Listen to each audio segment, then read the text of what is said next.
Luka Nation, you guys are in for a treat because this is going to be an episode where I'm kind of like a fly on the wall, just learning. The gentleman sitting in front of me, two handsome gentlemen sitting in front of me. Cage, obviously, you guys know him, but Mark Mader, and this is a guy you're going to want to follow on Instagram and just popcorn with questions, and also maybe window shop and take a look at his collection.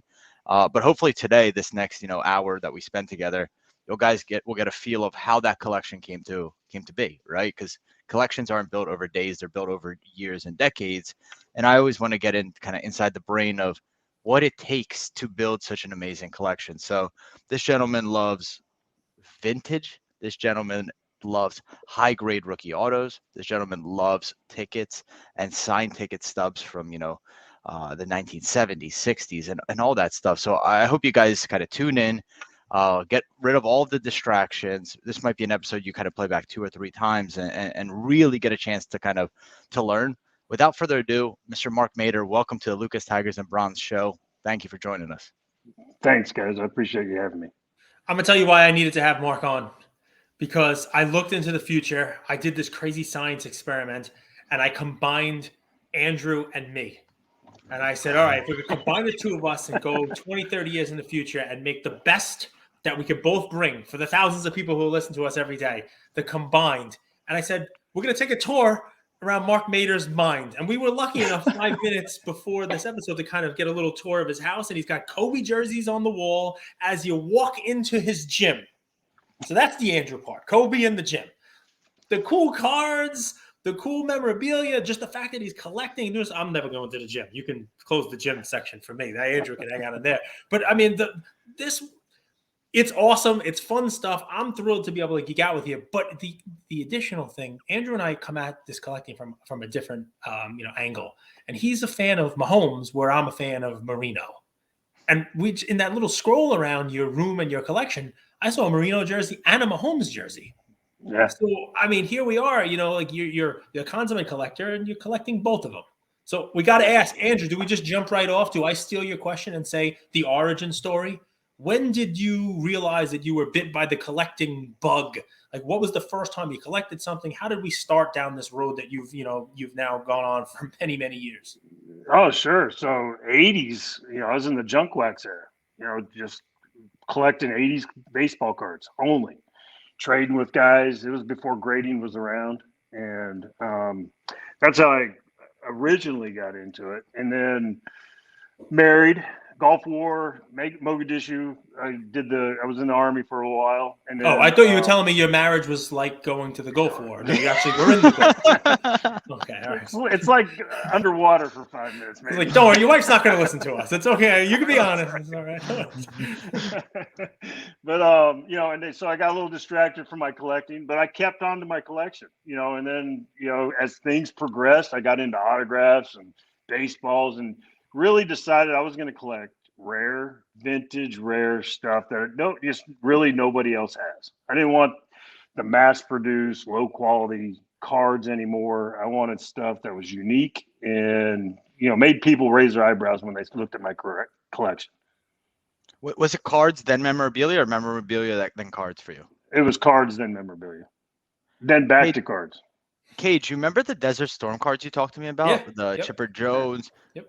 Are you familiar with those, Mark? I mean, it's probably a stupid question, but I'm sure you know them. Absolutely. So I just did one with Jeremy Lee podcast. And then, so big time into Desert Shield cards. And when I was over in Desert Storm, those things were only issued to troops in the desert. So they were given, so to get them back into the United States in high quality was tough. So I fell in love with them. They were still a low quality card, but it had the foil stamp on there. They were produced in a limited production for the troops. I think it limited to 500 sets or maybe 5,000 sets, but not too many sets were out there. And then, if you look at my Instagram, you'll see that I have a Chipper Jones 10. I also have, Ken Griffey. I had the whole set at one time, but I kept the Ken Griffey. It's a 9, but it's got a 10 auto. So, Griffey's one of my favorite players. I grew up with, watching him through high school, and so. Yeah, Griffey's awesome. That I- set's impossible in high grade. I think the Oh, only it's one I horrible. have in my collection in a 10 is a Clemens. I like it because it's in front of the Green Monster. It's a cool picture of Oh, Clemens. sure. And I was able to afford it because the Chipper Jones that's in a 10 is ridiculous. Well, it's crazy. I mean, when I actually obtained that in 2017, it was I think around $5,000, and I thought then it was tough. But I think it's what 15, 20 now. Yep. How did that release hit with the troops? Was it like, hey, we were collectors as kids and this is just like nostalgic? Was it like we're not really that interested in cards? It was something that Tops did for morale purposes, and the first sergeants all got them in all the companies, and they started handing them out to troops as they were feeding them. Little packs here, packs here, packs there. Well, guys that came in that were collectors like I was in the 80s that were over in Desert Shield and Desert Storm, I would gather them up. People were discarding them, throw them in the garbage, throw them in their duffel bag, and I would trade them things for it, and I'd get a whole bunch of packs, and I took them home with me. On behalf of our audience, I'd be remiss if I didn't say like, thank you for serving our country. It's funny the day that we're recording this. I know our audience is very patriotic, and we believe we live in the greatest country in the world, and the freedoms that we have, and we get to just buy cardboard and kind of live a life for our dreams. Thank you for serving our country. I appreciate that. Thank Now, you. Now, let's dig into it. with that out of the I way. noticed you don't have a single SGC or Beckett graded card on the main page. Explain to me at what point you became a PSA snob. Ooh, fan. He meant they fan. are they are the gold standard. I will tell you that, and they do bring a premium for their grades. Okay, now with their grading standards, it's tough. I mean, it's tough to even get a 10. But I started with them. Beckett was tough to deal with at first. I started with PSA. I will tell you this: some of the things that PSA wouldn't grade for me, I just turned around and sent them to Beckett, and they would grade them. So, I mean, it's how crazy the grading area is. I don't know how it is as much that way with Beckett and PWC or PSA now, but that's what I would do. Beckett was always my go-to if I couldn't get anything graded with PSA. It was your backup plan. It was your side piece. No, my backup plan. Yep. This guy I cheated the people I cheated with PSA. Shh. Were the rookie cards that you bought? Did you go and get them signed? Did you like go to events and find Griffey? Find those guys and have them sign them themselves? Like, were you like, if we just back up for just a second and like, were you buying graded cards or were you on the hunt after you came back? And kind of walk me through that. Okay, so after I came back, I kept on to all my Desert Shield cards. Started getting them graded when I started back into cards again, but none of those are in my collection anymore. Not one of them. So I did go on the hunt though. After I did discard or sold or whatever I did with the original Desert Storm set, I went back on the hunt for Chipper Jones, Bo Jackson, Ken Griffey. Found all those. I ended up finding the Ken Griffey signed, the highest grade. It's a 1 of 1. And the Chipper Jones, I bought off PWCC auction. Ended up getting that one. And then Bo Jackson, I've had a few of those throughout the time. Let's say I know you're a grandpa, you have kids. Let's play out a hypothetical, right? Let's say your grandkids, they're 18 right, and they got in the hobby in 2020, right? They rode this up and down, and now they're sitting there in front of you, in front of the dinner table, say grace, and then they're like, I want to learn this hobby. I want to understand this hobby. What advice would you give to them today? Today, just like I told you, scarcity, rarity, significance. It's got to be relevant to our culture today. It's got to be scarce, where you can hardly find it. You're not going to see it in every auction every month. And it's got to be just a rare piece. You can't have a population of 8,000 or, Prism, what do you call it? Prism that came out with all these sets, and then PSA backed up, and then all of a sudden they loosened up everything. And you have Zion Williams went from a population of 100 PSA 10s to 8,000 in the Prism silvers. But Mark, I can't afford it. It's too expensive. The cards that you're buying for $15K. Do you want me? So should I sell all of my cards and just own one? If I were to advise you, I would. That's exactly what I'd do. I would not own a ton of cards that have mass produced, and everybody has one. You can get it in any auction because eventually the demand for those are going to go down. With demand going down, the price is going to go down.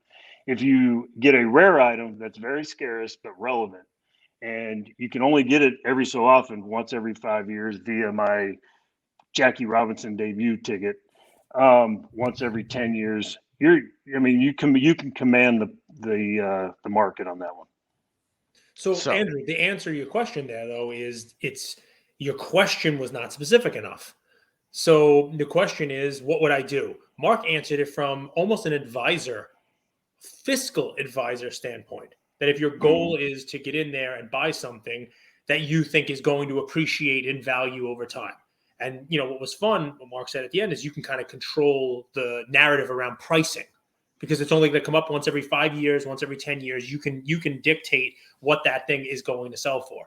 And yeah, that's not going to happen with a Prism, Zion. So the next question, I guess, that Andrew's asking is, let's put it back to your grandkids, right? They come to you, they didn't do this. They were having more fun. They weren't listening to you. They didn't come to you for advice in the run up in early 2020. They just got swept up in the magic of it. Right. You know what I mean? The madness of it. I want to buy some. Let's just say they think Ja Morant is going to be the next the next Michael Jordan, and they're sure of it, right? And they bought a whole bunch of different Ja cards. Is there any way that they can remain a Ja collector in your eyes and they can buy Ja? Is that to go out and seek out a specific Ja, like a real rare Ja card? Or you just say, I'm not even, the modern stuff is just not my world? The modern stuff isn't my world. But if they really were dead set on it, get a game used jersey, rookie game used jersey. Okay. All right. To start off with. You see in the mass production of cards right now, sure, they're rainbows and they're 1 of 5s, but you can go back to another color and get a 1 of 25. Same card, 1 of 30 or 1 of, you know what I'm saying? So they're different colors, and yeah, it's fun to collect the rainbows of these guys, and I do with the Burrows because Joe Burrow's from around here. But I stick with scarcity and rarity. And there's a difference. There's a distinction there between it can be rare and not scarce. It could be. It still could go. These things can change hands every month in an auction. If it's scarce, you're not finding it every month in an auction. Right, like with the Lukas, we see this cage. Like obviously the blue color with the blue color match. Okay, people revere it, but then in the next auction, there's a Pulsar purple, and then there's a pink Pulsar, and that's really should be all aggregated into supply, right? Because it's Prism, and then there's all of the parallels. So you'd go rookie jersey, rookie game used jersey. Where do people find those though? Like I don't think they're as readily the scarcity. Exactly. Hey, look, Mark, where do look they what find you them? did. Look what you did. You're telling them. That's exactly right. Well, you don't see them every day on eBay. I know PWCC is now expanding into game worn, but you don't usually see the best stuff being auctioned off. Exactly. This is where connections come into play. This is where meeting people, making deals with people. I know where a really nice Abraham Lincoln PSA Slam 10 auto is right now that hasn't come out to the market yet, and I was looking for one, and I'm weighing whether or not I should buy it. People will never see it. You know where it is, Mark. Yeah. Gosh, quiet. You're gonna blow it up. I will tell you this. Once you start collecting those type of things, the collections start finding you. So people start coming to you with these things, knowing you're a buyer for these things, and you don't get swept up in the mass produced narrative. It's such this pop count on some of these cards is so diluted. It's crazy that some of these young guys get caught up in it. Mark, you know how so Bill Gates, built Microsoft, and he's like, I'm not going to leave a lot to my kids. I'm going to donate it, right? Versus other entrepreneurs, other CEOs, they build huge businesses and they pass it on to their kids and grandkids. That's stuff you have there, right? Not the weights, not the elliptical machine, but the gorgeous jerseys. That's a Jackie Robinson signed jersey behind you, right? No, it's Duke Snyder. Duke Snyder. Okay, I'd love to meet him. He's probably a nice guy. You can't. Can't beat him. He's gone. Oh, he's not He Dukes of debuted- Hazzard? That's passed. Yeah, he's died. Well, put it this way: he debuted 2 days after Jackie Robinson did with the Dodgers Was he as on good? the 17th. Oh yeah, he's better than Jackie Robinson. Jackie Definitely Robinson better wasn't really power that great. hitter. Yeah, Jackie Robinson didn't have that great of stats. I mean, he was a good player, but I mean, there was more significance to Jackie's debut than there was to anybody else's, just because of cultural reasons. So how do you think about it? He won though? an Like, are you- MVP. Yeah. Jackie did? Yeah. How do Yeah, you he think won about the it? Rookie of the Year, didn't he? I think that the award's named after him, actually. Yeah.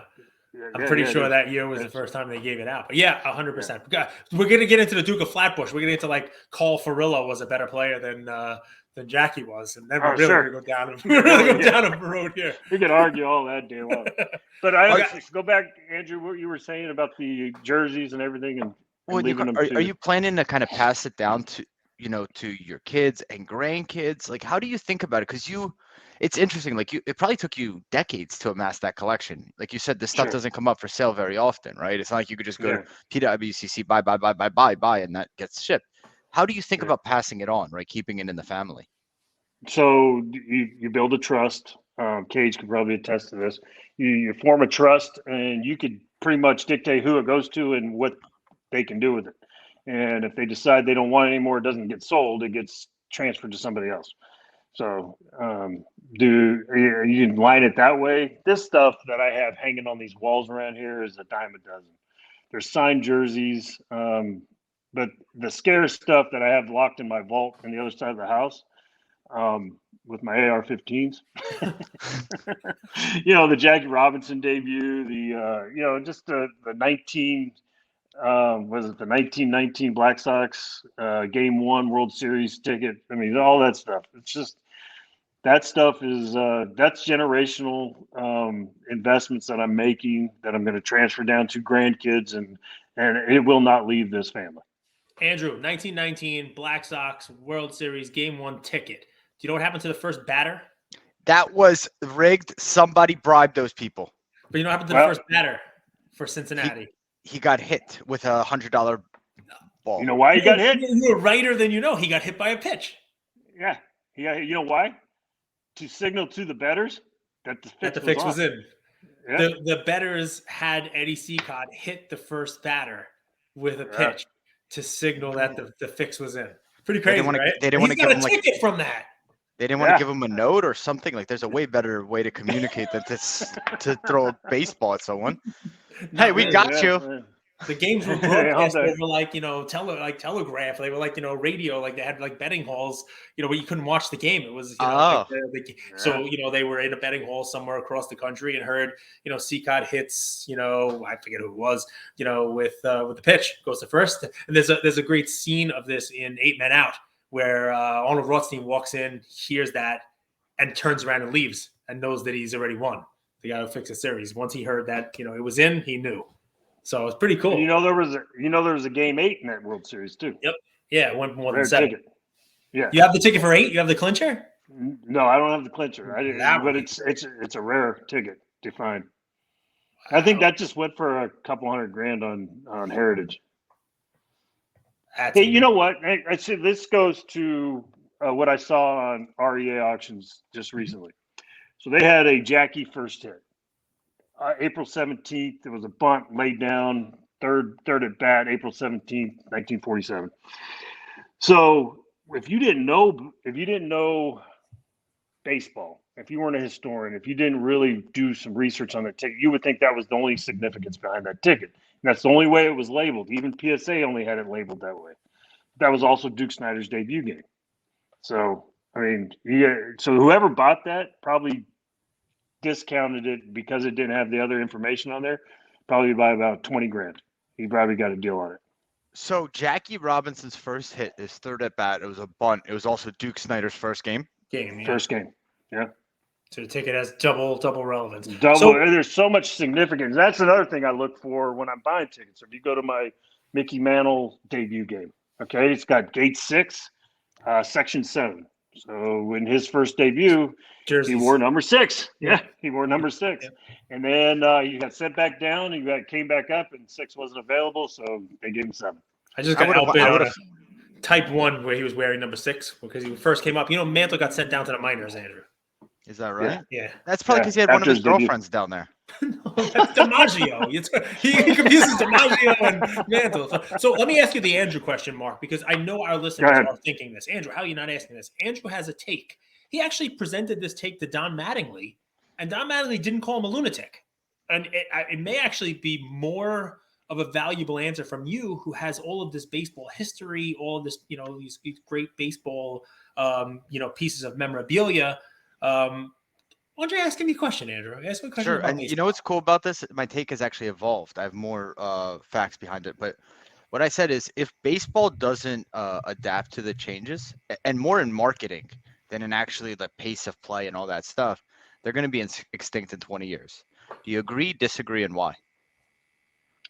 Okay, so I don't think baseball will ever be extinct.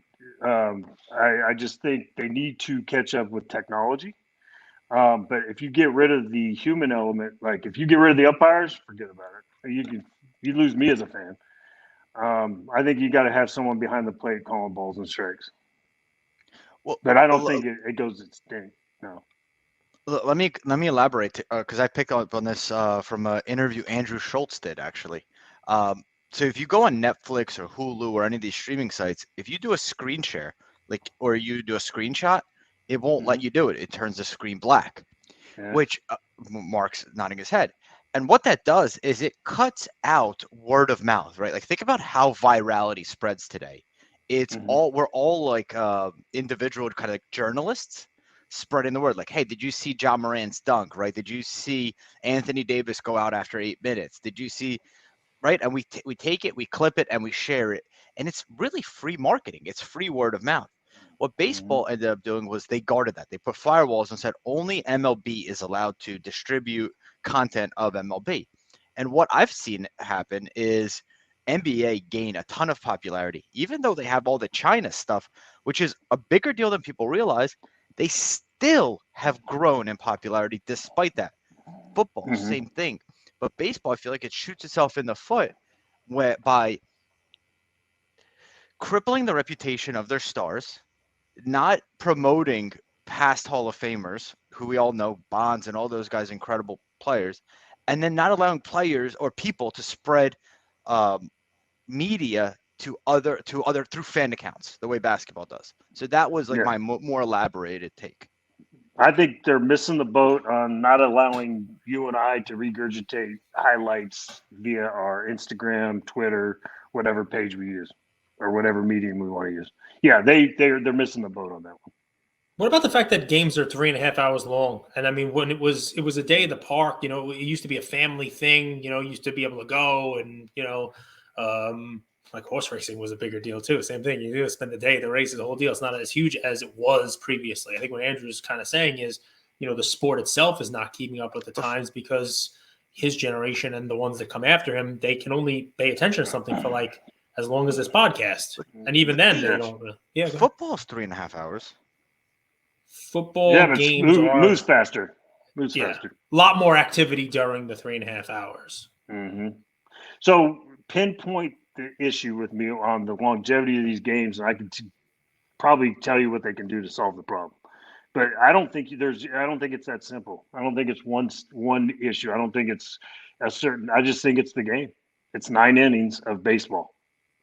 Now they made it longer because of replay, and they can challenge a call from the umpire. So they've made it a little bit longer there, but you don't see a lot of challenges going on during the game.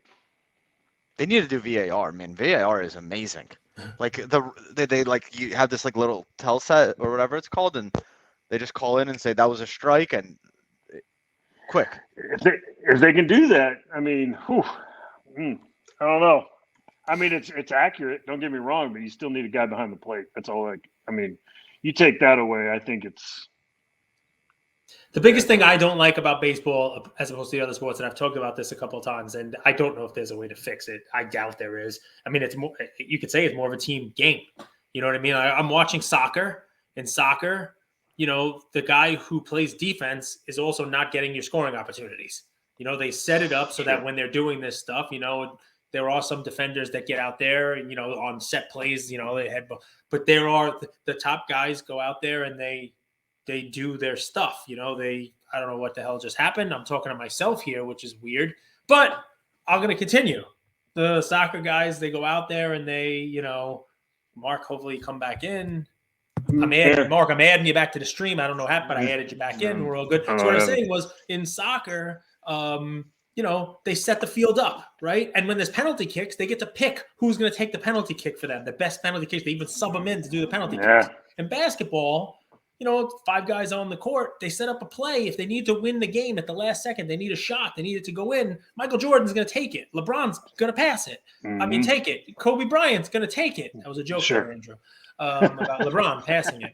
And, in football, Mahomes is going to have the ball with 15 seconds left and he's still going to win, or, Marino, Montana, they put the ball in the hands of their guy who they want to have the ball to win. In baseball, it's bottom of the ninth. You're down by 1. The Yankees may have to send up Aaron Hicks instead of Aaron Judge. And that's just the way the cookie crumbles.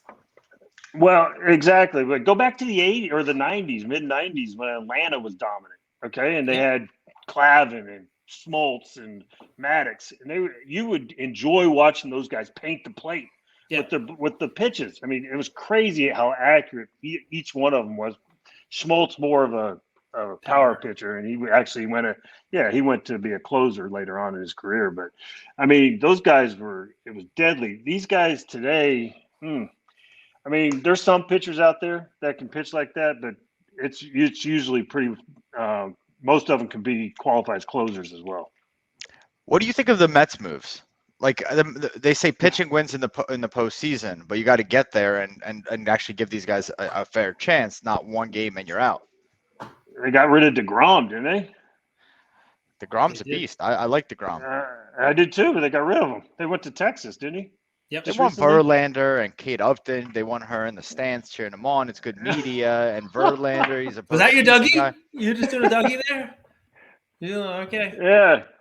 But I like the pitching, man. I mean, those short contracts, give somebody $45 million because if they're a bust for a year or two rather than a bust for 9 years. So I don't mind that. I like DeGrom, but he couldn't stay healthy. And the pitching strategy, Andrew, of getting him there, they did get to the playoffs last year, but Scherzer really doesn't show up in the playoffs. He's a pretty overrated, pitcher in the playoffs.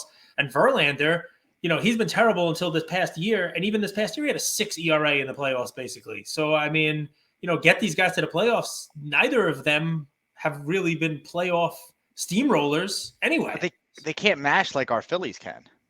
The Phillies have had a great offseason. The fact that you lost Harper for a half a season coming up is bad, though. He's going to be rested. You guys got Nola too, huh? Yep. Over there at Philly? Yeah. So he's an old LSU guy. He used to go to games and watch him pitch all the time there. Mark, tell me you shook hands with Coach Oregon. Orgeron. I've sat at a dinner table with Ed Orgeron before.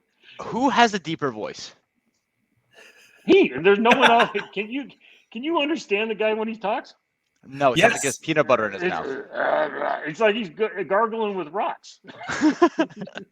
But he was so beloved. That LSU team was insane.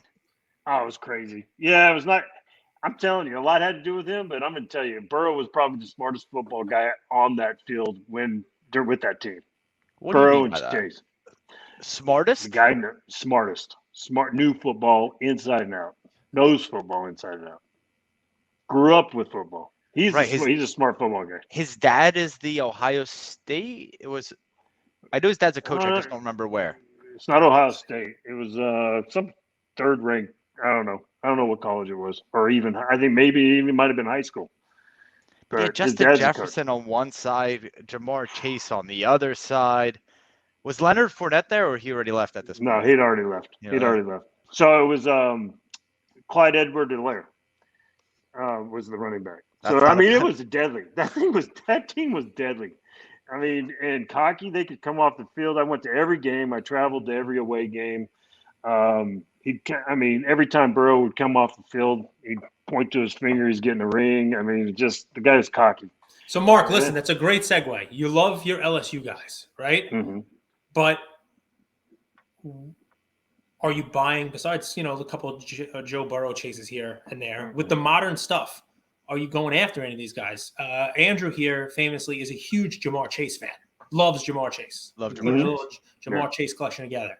Is there anything you tell him to buy for Jamar Chase, or just buy a game-used rookie jersey for him, or not even? I would go to Fanatics and talk to my guy at Fanatics and just buy a game-used jersey from him. Because, like I said, these mass-produced, for Jamar Chase. These mass-produced cards it's crazy. Tell me what rare rookie card. There's so many rookie cards for these guys now. Which one is going to be his true rookie? Which one's going to be valuable 20 years from now? Or, he's a wide receiver, so does he last 20 years? Jerry Rice. I like talking to you about this. So it's fun. When I collected UFC cards for a while, I had a friend who used to tell me, hey, you just paid how much for a card with a UFC used glove piece in it? And it had an autograph of, the fighter's glove and the whole thing. I'll get you his whole glove that he used in a fight. Do you want to buy that? And I would tell him, no, I don't want that, because it didn't come in a pack.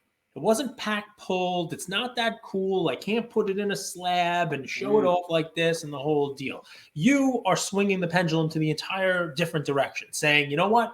The cards they're a piece of the jersey. They're not the whole jersey, and who the hell knows what it's even from and whether it was used in any specific game or whatever it is. I'd rather go get the jersey.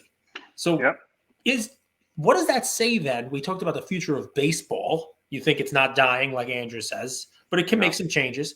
What about the future of cards? What do you think about the future of cards? I'll just tell you my strategy. I will not buy a non-game used jersey patch. I will not buy a sticker auto. If it's not an on-card auto with a game-used patch in it, you can forget about it. These guys are getting 7 figures in some cases for these things. Why not buy a game-used jersey and then commission Upper Deck or Flawless to Panini to make a few cards for you? How many jerseys can you make out of a game-used jersey that you own? How many cards can you make? Say that again. So say that again, because we've done 870 episodes. I've never heard that. So buy the full jersey. Then go to the manufacturers and say, hey, I got this jersey. Can we do something with?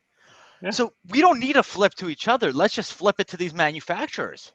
Exactly. So the demand for the what we're going to call this the gold line for Goldberg, or should we call it not flawless? We'll call your jersey product flawed. It's gonna be. We're gonna hack up a Jamar Chase, jersey game used. It's one gone, and it's gonna be flawed by Goldberg. And the number it to 99. Who the hell's buying photo? that? Jamar Chase's jersey. Yeah. Topps has a pedigree. Joe Burrow's Panini autograph. has a pedigree. They put out these cards, but at these sets, that's what it creates the demand. It sounds great. I'm gonna go buy a jersey and hack it up into 100 cards and call it the flawed line by Andrew. But who the hell's buying it? So that I love the idea. I think what you're saying is you need to have a card, use a card. Yeah. I'm trying to use that as an example. Why not have the whole jersey, or you can have a piece of one that wasn't tied to any specific game or player, but it's attached to the player's card, and then it's got a sticker auto. It makes no sense. So are you all right economically with on-card, like rookie autos, or your regular cards? Like what? On-card rookie autos, I'm good. I'm good with those. Matter of fact, the college flawless or the flawless college cards are usually all game-used on-card autos. With their college uniform and on-card. With their college uniform, that's right. Yeah, and usually a little more reasonably priced as well. Yeah, and the unlicensed MLB cards, too, usually have game-used jerseys, the flawless. Like if you see Shohei or – I'm sorry, Andrew, go ahead. No, finish up. I was going to change to a different topic that I'm kind of if you see a flawless, unlicensed MLB card, Shohei or Pujols, and you won't see them, you won't see their logos from their uniform on them, but you will have a game-used patch, and you will have an on-card auto. Think about that for a second, Andrew. The licensed product is giving you a Dick's jersey with a sticker. The unlicensed is going to most likely have a game-used with an on-card auto. That's great. And they go for less. And they go for less. And they're cheaper. It's crazy. It just makes no common sense at all. I mean, that's Marc, just are my you a New philosophy. Yorker? But are you a New Yorker originally? I feel like you are, but I don't want to be presumptuous. I'm actually from California originally. It- I lived in New York a little while. I lived in Florida, Kansas City. Omnicom bought my advertising company about 20 years ago when they bought Steiner out. Me and Steiner were together at the same time. Steiner Sports, right? Yeah. No, Omnicom was a big microwaves. advertising. You know, Omnicom's on Madison Avenue right there, and I used to spend a lot of time on Madison Avenue. All right, pivot. You have a this is a two-part question. You have a 1963 welcome dinner for John F. Kennedy. I do. Were you in attendance, and was the CIA behind the assassination? Wait. Before you answer that, do you know no one was in attendance? Do you know That was the why? day he got shot. This is a That's welcome dinner. Probably 12 people, Are maybe you- 14. I hope he's joking. No, I hope He's got to joking. be. He's got to be kidding. He's got to be joking. And listen. I'm so an that- 89 Andrew, baby. This is 26 years before. All right, go ahead, How Mark. would I Tell have him what known? that. Tell him why that is an Okay, amazing so Andrew, piece. so that was They the serve day steak. Kennedy's driving around Dallas, and that was the day he got shot in the head. Okay, that dinner was that night. Got canceled. So they didn't have the dinner. What They happened didn't to all have the the food? Oh gosh. They Now he's spoiled it. trolling It went us. into the Now he's video. trolling He's us. definitely trolling us. Got to be trolling us. It's okay. Was the CIA behind it? That was my second question. I'm going to say this. I think Cuba was behind it. Put it that way. Always blame the communists. I don't blame you. I mean, listen. Hey, that's the missile crisis. I mean, come on. The fact that we're talking about it and it's still a conspiracy in the whole deal, it makes that piece even more cool. I think there's 3 of those in existence. When did you did you see that somewhere, or did you know that someone had one? You're like, I got to get one of those, or did you see it and say I had to have it, or was there a hunt for it? How does that happen? The whole plan was for John to sign it. I waited all night too. No, I showed up to the dinner and there was no one there. This is terrible. Oh God. This whole episode has gone back and to the left. So if you take an 86 Fleer Jordan, okay, a rookie card, and then you take an 84 Jordan red debut ticket. Population maybe 21, maybe 30, depending on what report you're looking at. And then you look at the Jordan 86 Fleer, who a lot of people think is the most iconic basketball card out there, which actually in the PWCC Iconic 100 got #1 basketball card out there, most iconic. Okay, so what's rare? The 320 population of the Gem Mint 10. If you want to take the whole population, how many thousands of cards 86 Fleers are there? You can't find more than 30, 40 debut tickets to his first game ever set foot on the court in an NBA game in the NBA during the season. I mean, what's rare and more significant to you? You own both. I own both of them. I own the Honestly, sticker too. if That was You I'm- didn't have to I'm- choose. I mean, if I'm being Well- fair, right? I mean, you probably would also have a difficult time finding soda cups that were used during that debut game as well in the stadium. I And get you where you're probably- coming from. So really what it comes down to is, yes, the supply is less, but the demand is also a lever that gets pulled in the equation of value. The tickets, I think you're right, they are scarcer and they are rarer, and they are, if you're just doing the supply side, there's significantly less supply. 1/10 of the supply of a PSA 10, Jordan rookie card. But What's I the think it would also be, significance? What about the significance of that ticket? oh, it's an amazing Because- significance, but collectability, right? So what about the demand for it, right? So I would say that you have to do one of these like levers, right? Let's just say Mhm, 300. Let's say there's 300 PSA 10s and there's 30 tickets, right? I think that there are 1,000 people who would pay $10,000 for the rookie card, right? Oh, But I'm using numbers, but maybe Yeah, yeah. there's only 100 people that would pay $10,000 for the debut ticket. The numbers are wrong, but I'm trying to do kind of like there's a breaking point where I believe, there's 10 times as many people who would pay a set amount for the rookie card as would pay that same amount for the ticket. I could be wrong. So you're right now. The shift is starting though. It started in 2021 in March and February when it just ballooned. Okay, the shift has started. People are starting to see the the significance of these other rare collectibles, of the debut tickets. How a player started their career that day.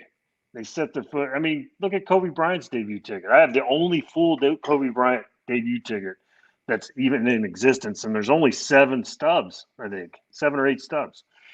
So the significance of that day, not realizing what was going on in front of your eyes and seeing what happened. Jordan's rookie card wouldn't be as significant or as popular or in demand today if it wasn't for Jordan playing as well as he did throughout his career, especially in the Correct. 90s, right? Correct. Okay. So what makes that card more significant than his debut ticket? I can tell you. Okay. His face is So on it. I mean, no, it's at the heart of collectability and value. I think that you have to add a couple of little magic ingredients into it about nostalgia and the chase. And when I was a kid, right, the only people who had a Michael Jordan rookie card in any kind of category were people who were much better off than me and my family.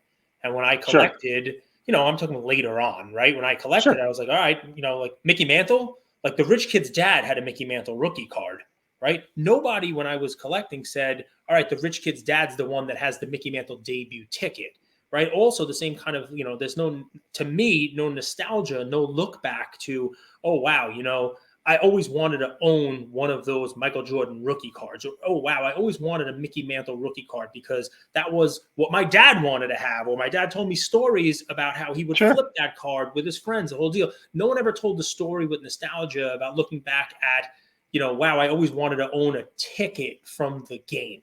To me, Right. and I get everything you're saying, right? And this is your collectability. This is your area. Is it more scarce? 100%. Is it Yeah. potentially more meaningful? Sure. It's the ticket that got somebody who was there in attendance, right? Although full tickets, it's somebody who forgot to go. Yeah, forgot to go. Funnier, right? It's somebody who Actually, didn't use the ticket. Yeah, right? that is a good story. Yeah. So, but I mean, but to me, part of what makes the cards, interesting is, somebody pulled it from a pack, and I chased it and I didn't get it. Or, hey, I opened packs when I was a kid and this was the card I couldn't get. Or, look at this Ultra Scoring Kings Michael Jordan. I had one of those when I was a kid, but mine was chipped to shit. Now I can afford one that's in really great shape, or I go back and get it. I was never I went to games. I have one ticket, Patrick Ewing's retire at his number. My wife, It's the only time she ever bought me tickets to anything. I saved the tickets. I love Patrick Ewing. And everybody who went to the game probably saved that ticket. Yeah, that's the thing. Okay, that's why debuts are so. Yeah, but listen. So, okay, so the debuts. There's not one auction you can show me right now that doesn't have a Jordan in there of any grade. I mean, just you can look at any grade. It doesn't have a Jordan. Okay, so if you want one, you can go get one. Mm-hmm. You can go get one. Fairly cheap now. I mean, in the 7 or 6, you can get them fairly cheap. You don't see the debut ticket. So if you want to, let's call it, instead of replacing your collection of Jordan cards, why don't you enhance your collection with a scarce, more rare item of his that's got a lot of significance to it, is his debut ticket, and invest in that, and invest in one of those. I like it. I do. Go ahead, Andrew. Yeah. As I've started buying more cards, especially on auctions, one of the things that frustrates me as a buyer is seeing a card that I think I got a good deal on, a card that I really like, and seeing that card repeatedly hit the auction week after week after week. I don't know what it is. It's like an unconscious thing because it's not a big deal. I like the card and I actually like the price I got it, but I hate having to almost always have to watch it again and again and again on those auctions to just kind of keep a pulse. There's something cool about not seeing it again. Absolutely. And when you see how commonplace that card is and how easy it is to obtain, it kind of loses its luster with you as well. So, what about grading autographs? So, Mark, I love what you're saying. I kind of think about it as almost like a refined palate. You know what I mean? Like we can all buy a Pinot Grigio and drink it with a pizza, but you're drinking Burgundies. You got the fancy wine coming out here now. So what I think of, and look, I don't want to say I'm going through it myself, but Jackie Robinson was somebody I always wanted to collect, always wanted to have, but I never bought his stuff. right? And with this recent couple of years, there's been a huge run on prices for Jackie Robinson's cards. Sure. Right? And I know Sure. you have a Jackie collection and you've seen the price appreciation on stuff. But I thought to myself, all right, I can get a low grade 48 leaf or 52 tops. And I look at the prices on them and how much they've run. And I then flip over to, let me look for a Jackie Robinson autograph. And let me look for maybe a PSA 10 autograph, an autograph of his that, is a perfect one, not on a check that got canceled or, there's a stamp over it, but like a real nice. I don't know how many of them there are. So that's the first, issue that I have with, collecting jerseys and collecting, tickets and the whole deal, right? The population, I mean, tickets, you got it. Cards, they have this kind of history of collecting. There's not going to be this discovery of some, it happens every now and again in a black swamp somewhere, but you kind of have some education of like, all right, this is the rarity, this is the scarcity, this is the population I'm collecting. I kind of know how many 48 leaf Jackies there are. But if I want to go out and buy PSA 10 autos, you think that ever happens? You think anybody, you want to take a guess how many there are? You probably know. You probably know where all of them are. I'm going to tell you this, though. I'm going to tell you that I would rather have a 52 Jackie than a 48 Jackie, first of all. 52, high number series, 312. It's got its own story in itself. I mean, the rarity there is there just from the story that it tells from that high number series that got dumped in the Hudson. Okay, so there's that. Topps' first baseball issue with Jackie, Jackie in it. Red background. Red background. Looking, yeah, good looking card. So I have two of those, and I love them to death. So I'd rather have that over the 48, but I still collect the 48. Now I went to enhance I'm going to use the word enhance because I collect everything. I collect cards, but I enhanced it with a signature, a cut. It actually isn't a cut. It's a mail-in that in 1952 or 53, the team had these mail-ins, and you can mail to Vero Beach in Dodgertown, and one of the players would sign your mail-in. Well, this so happened to be signed by Jackie Robinson to this lady, and I obtained that, and there was a significance behind it because the team only did it 1 year. It was a mail-in to the team. They distributed them at the camp, at baseball camp or spring training, and Jackie Robinson happened to sign this one. So there wasn't too many of those either. So if there's a story behind the signature, you can get the cuts. I mean, I think Darren Ravel has a check that he wrote for rent to the guy that rented his house when Branch Rickey first hired Jackie Robinson to play for the Dodgers. That house that he rented the room from upstairs. So it's not enough to have a Jackie Robinson autograph. It's not enough to have a perfect autograph. You have to have an autograph that has a story to it also. That's where the significance comes in. So it's not rare. If I bought one that said Jack Robinson that was signed in 1938 on his yearbook page, that's kind of cool. That's pretty cool. Now, thank you, Brigandy. Now his wife signed a lot for him though too. So you got to decipher those too. Yeah, this one's slabbed. PSA 10, I love what I'm hearing about the enhance, by the way. Like now I'm kind of getting a picture. It's not enhanced. You're thinking, okay, how do I have an awesome Jackie Robinson collection? Okay, obviously I need his 48. I need his 52. I need an auto, maybe a ticket stub. And you think of it a little bit more holistically under the player's name versus this one card. I check the box and I move on. I like that. Yeah. So, and I can show a collection that way. So I can show my Jackie collection and display it better and tell the story behind everything that way and why I collect that. See, if I was going to buy an enhanced collection, I'd buy Barry Bonds, Tatis, maybe McGuire. Really? Yeah. Come on. Enhanced. So we all know how good the food is in New Orleans, to the point where Zion now has stage fright of just telling you what he's going to eat. Mark, why have you not had a meeting? By the way. What? Well, have you had a meeting with him? Why can't you get him, or why haven't you got him on your plan? Oh, Zion? Have you seen him lately? He's lean. He's big and lean. Not on Panini cards. Panini hates him. Well, that's his rookie card. Yeah. His 50, or I think he lost like 50 pounds this offseason. He's back and lean. I just went to a game. He's looking good. Oh, he looks like he played linebacker for the Saints. It looks good. Yeah, he's got arms bigger than mine. I hope so. What are the best foods? What's the best gumbo in New Orleans? Oh, My wife's. oh, good answer. That'll make up for what I said earlier. Make up for saying it was like the Gulf War. The best beignets in New Orleans. Oh, Cafe Du Monde, easy. Cafe Du Monde. You can kill yourself at Cafe Du Monde. I mean, with the chicory coffee, which doesn't have any caffeine in it. I don't care what anybody tells you. Chicory coffee doesn't have caffeine in it, so you can't get a caffeine high, but you can get a sugar high there. I mean, and wear a bib because the powdered sugar gets everywhere. I love it. How did you find yourself in New Orleans? Like, was it my just wife's like from here? Your My wife's wife's from here. So her dad was my sergeant major in one of my last duty stations. And I met her. She was working at a hospital close by. This isn't a card question, but what really drew me to your page. So it's easier to build strong children than to repair broken men. The quote on your Instagram page.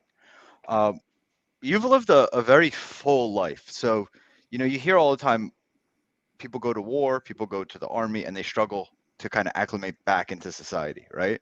You have gone to war. You've defended this country. You've come back. You've bought a business. You have a collection. You mind sharing, like, kind of how you've thought about that, just like from a philosophy of life, like how you've been able to do and have lived such a full life?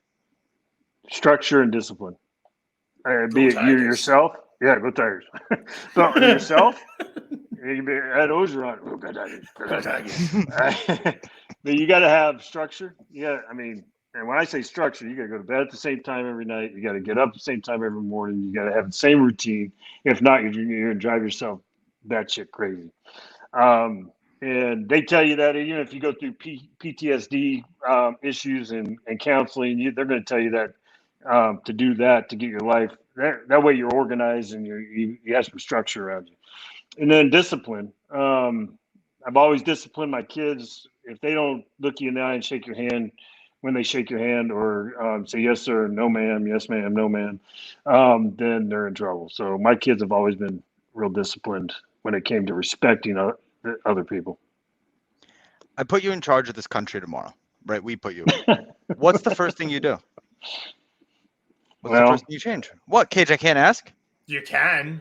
You can. Ask whatever you like. It's your show. But some of the stuff I would do if you never put me in charge of the country. I'm telling you this. I'm glad the basketball player, the WNBA player, got released because any American over Russia's released fine. That was today. But I would have also negotiated a deal for the Marine that was stuck over there too. That's falsely accused of espionage, and that's just not coming from me. That's coming from everybody in our higher government.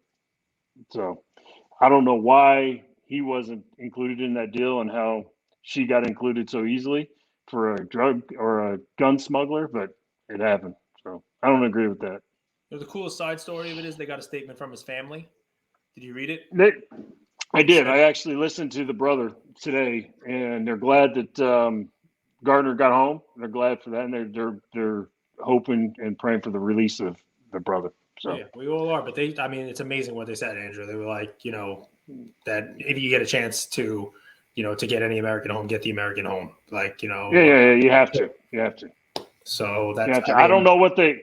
That's too far above my pay grade as far as understanding how she got released for a gun smuggler and he did not. But I'm sure there's reasons behind it.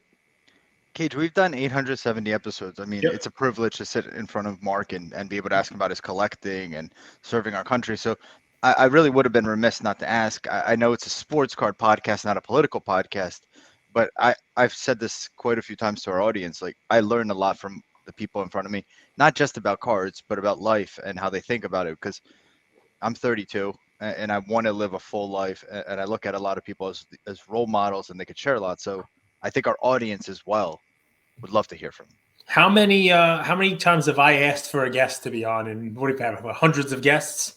Marc, you're one that's been, we can count them on one hand how many I've said, Andrew, this is the guy I want on. So 100%.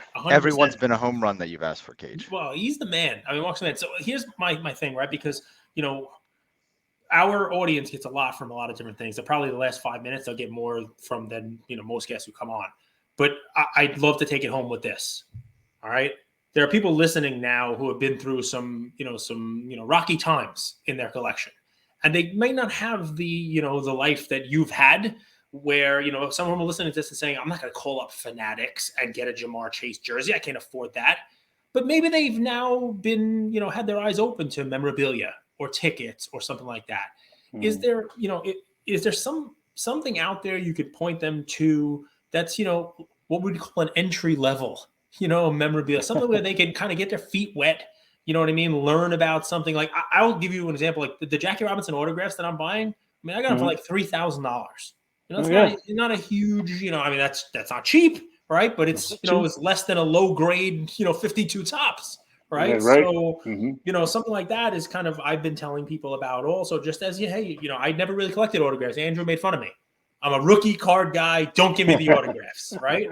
So is there something you're kind of focusing on, something without letting the cat out of the bag? You want to corner the market, that's fine. But, what can you tell to somebody that doesn't want to break the bank, but does want to get into it and kind of learn a little? Okay, tickets are easy. So that's an easy one. So cards, they got comps. Okay, so tickets, you can welcome yourself to the no comp world.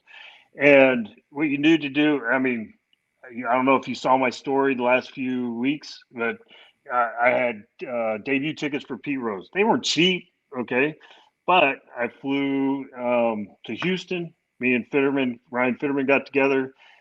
Pete Rose signed both of them. Now they're the only debut tickets signed by Pete Rose. So if you want to get into something that's rare, scarce, and significant, buy something that's not signed, and then try to hunt your signature down like the old days. Go signature hunting and try to find these guys before they end up passing away, and get a signature on these tickets or a card if you would like. Start off small. You don't have to buy it right off the bat. It's a signed Jackie Robinson debut. You're not going to ever find one. You're not going to ever get Jackie Robinson to sign one. Right. But something like the Pete Rose or even the Pele, a Pele debut signed. Those are, you can get Pele to sign. I mean, get a debut fairly cheap and then get him to sign it. So there's different ways to get an expensive or a significantly valued collection. What about a LeBron debut ticket signed? Okay, so obviously he was very anticipated when he was coming into the league. Everybody kept his debut ticket. Everybody. That thing's so high population. There's such a high population on his debut ticket. I'm not a big LeBron fan, and I don't have his debut ticket. But I had a rookie of the year jersey, just to round off my collection up there with Kobe and Jordan. And then, but hey, I'm not big on the LeBron tickets. I want to take this moment. Our podcast has grown a lot, and this, Marc. It's just a testament to our team. And Cage, I don't even know if you know this, but Alex from our team, who handles graphics and videos, he's a Marine as well. So I'd want to take this moment to also give him a shout out. Amazing teammate, just an amazing guy to work with. I want to give him a shout out. He helps us so much, and really looking forward to working with him and the rest of the team to kind of keep growing what we're doing here in 2023. You have to take one item with you. You have to give everything else away. What's that one item? With you, the Cafe Du Monde. He's not saying you're dying anytime soon. So worry about what you're going to get powdered sugar. This guy's an epitome of health. I'm taking the Jackie debut. It's got the most significance. It's the rarest item I have. It's the Jackie debut. Definitely. A pleasure. An absolute pleasure. A legend. Will you be at any shows coming up in the near future? Where can people find you, Marc? I'm going to the Natty. I'm going to Chicago in August. So I'll be there. Are you guys going to be there? Of course. We'll be there. Been to the last few. We have not had a booth, but we'll have to think about it. We'll have to think about it. I have to ask you. Let me ask you a question. Okay, Shoot. So why I can see the Luka LeBron correlation there, but why Tiger? I mean, I like Tiger. I got every single Tiger badge or Masters badge signed by Tiger Woods that he's ever won the Masters, all 5 of them. So you can't tell just from looking at me, but I'm actually part Tiger. Oh, all right. Go Tigers! Hey, man, I'm telling you, go LSU mascot. Go Tigers! That's it. Tigers accolades off the golf So, course are really the- what we're aspiring for. Correct. I got you. Yeah. Hey, those are good accolades to week aspire for. the week Andrew explained to me what a podcast was back in July of 2020 when we started this thing, and I had never even heard of a podcast before. My kids and I were watching The Wizard of Oz, and they were running around the house singing "Lions, tigers, and bears, oh my! Lions and tigers and bears, oh my!" And Andrew says, "Hey, we got to name this podcast something." So I said, "Hey, kids, what should we name this podcast?" And they're like, "Lions and tigers and bears, oh my!" I'm like, "Well, there are lions and there's tigers and bears. People, what about Lukas and tigers and bronze, oh my!" And boom, that was it. It was literally like that. And Not easy. Hey, every company I ever started was that like that. Speed. Yeah, that's right. And Cage's daughter made the logo. Everything we've done, it's been That's from awesome. the ground That's a good up. logo too, bro. Right. So we're fun very stuff. What's your audience? I mean, what kind of viewership do you have? I'm huge in Australia. It's like Crocodile Dundee, shrimp on the Barbie, me, then shrimp off the Barbie. Like I'm what about top North 5. Korea? How do you guys rate North Korea? The Andrew's huge there. Andrew's big with the drug culture. Yeah. in terms of how big is our audience, or why do they listen? Both. The question was how big is your audience, but yeah. Cage is the numbers guy. I believe people listen because they know that we're willing to have the difficult conversations. We're not partisan. Like, we can have people on from both sides of the hobby aisle, so to speak. Sure. They love the banter, I believe, and they see Cage is a seasoned collector, right? He's been collecting with his father from a young age and never really gave it up, versus I'm sort of maybe the newer generation that collected as a kid and came back during COVID. And that, like, not the friction, but like, hey, Cage, I want to buy Mahomes, and he tells me why Mahomes might be a bad investment. And that, I think, allows them to learn using my mistakes versus using their own mistakes, and using Cage's experience to save time and money and things like that. Sure. It's fun. Sure. A couple thousand a day across all platforms. We've been downloaded over 1 million times. Oh wow. Combined. Yeah. So, that's big. That's big. Yeah, it's growing. I think these guys get too caught up. I mean, there's too many flippers. They look back on their price and what they sold, and they regret what they sold for. They regret what they bought for. I think there's too much of that going on. That's going to destroy your enthusiasm for collecting. Okay. I think if you want to collect something, go out there and collect it, buy it. It is what it is. That's why auctions are so fun, because you're competing with other people for that item. Okay. You get it. It goes lower the next auction. Don't worry about it. I mean, just keep it in your collection. You're not buying it to flip. If you are buying it to flip, then you probably couldn't afford to buy it in the first place. I think the latter is what I think I'm learning, and I think our audience is learning too, because collecting sounds good in theory, but if too much of your disposable income is in it and you're forced to sell, it's difficult to collect. And a lot of people came in as entrepreneurs where this was their solo thing. So they didn't have outside cash flow to fund their hobby. So they would need to sell card A to buy card B to buy card C. And I capitalized on that situation too. I gave PWCC $3 million to put in their loan program before they got financing. And, I was making 9% on my money every month. Marc was loaning them money to loan. To loan out to other people. I got you beat. I gave him $4 million. So, good for you. I'm just kidding. I don't have $4 million. I'll never have $4 million. I'll die before that. I have $4 million in debt, maybe. They took the program away, which I don't know why, but I know why. I mean, they probably got a lower interest rate and more funds.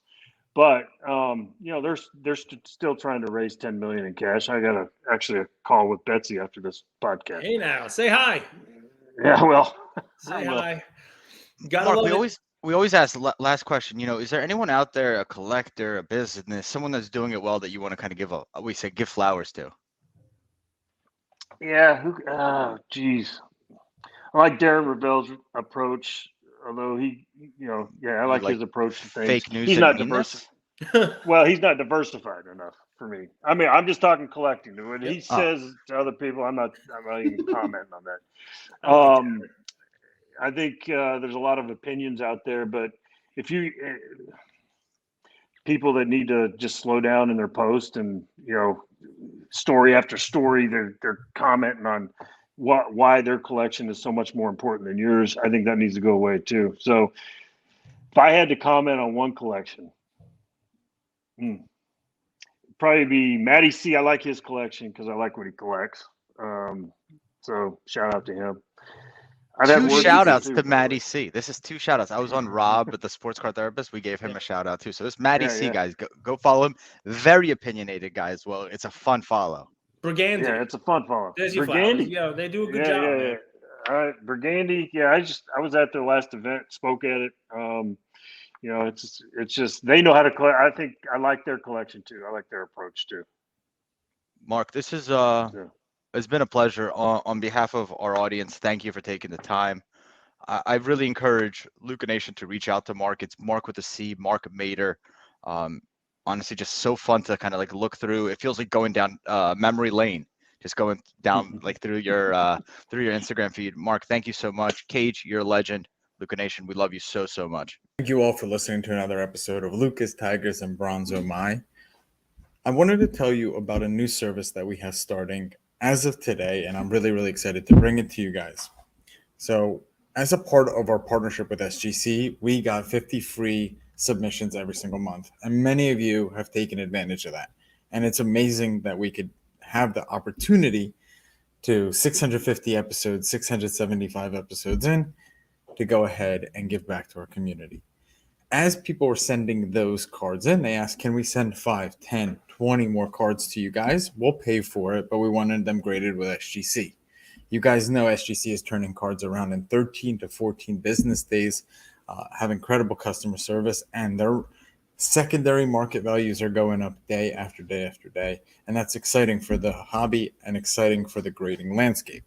So we didn't want to just rush into it. We wanted to do it right. And what we did was I relocated here to Boca Raton, Florida. I opened up a P.O. box maybe 5 minutes away from SGC, and I will be hand delivering and hand picking up the cards. So you don't have to worry about anyone else touching your cards. It will be me, and I will update you every step of the way. So here's how it's going to work. I'm going to personally pick up the cards from a P.O. box, prep them, new card saver, new penny sleeve, and deliver them to SGC every single Tuesday. Why Tuesday? Well, it lets the stragglers over the weekend come back through on Monday and gives me a day to prep, and it basically gives SGC the entire week to work on grading those cards. Once your cards pop, only then at the end of the process will you be paying for the service. It's $25 per card, simple as that, and the turnaround times have never been faster. We're hearing right now 13, 14, less than 20 business days. So there it is. 9170 Glades Road, number 135 is the P.O. Box in Boca Raton, Florida, 33434. 9170 Glades Road, number 135, Boca Raton, Florida, 33434.